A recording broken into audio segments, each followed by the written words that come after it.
l'Afghanistan nous envoyait un message, et si l'histoire de ce pays était un cri qu'il nous fallait entendre, un cri que nous devrions apprendre à décrypter. L'Afghanistan ne serait pas seulement la terre brûlée de quelques âmes brûlées, terroristes de je ne sais quoi, terroristes de je ne sais où, pourvoyeurs de sang et de terreur, machine à haïr, machine à pleurer. L'Afghanistan serait une sorte de rappel à l'ordre, une piqûre qui te dit « Attention, regarde ta vie, ce qui t'arrive au quotidien, les petites aigreurs, les petites colères qui ne font pas les grands hommes, les petites disputes, les petites rancœurs.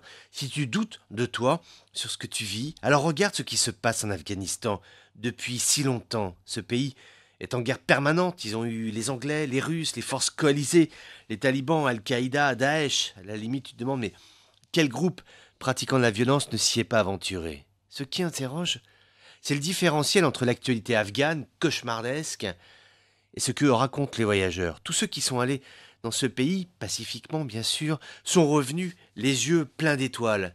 Les coutumes afghanes, les gens, l'hospitalité, la gentillesse, la disponibilité. Ceux qui y vont n'en reviennent que partiellement. Ils y laissent toujours un peu d'eux-mêmes et n'aspirent qu'à une chose, y retourner. L'Afghanistan, c'est comme une histoire d'amour.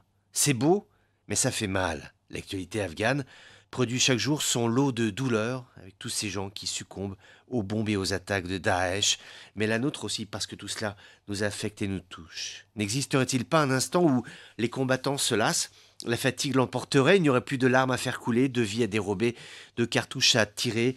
Il existerait en Afghanistan cet instant où les belligérants ont tout donné, tout perdu, cet instant où tu as envie de faire la paix, rendre à ce peuple la quiétude qui est son droit légitime. Mais qui est Daesh pour guerroyer contre les talibans?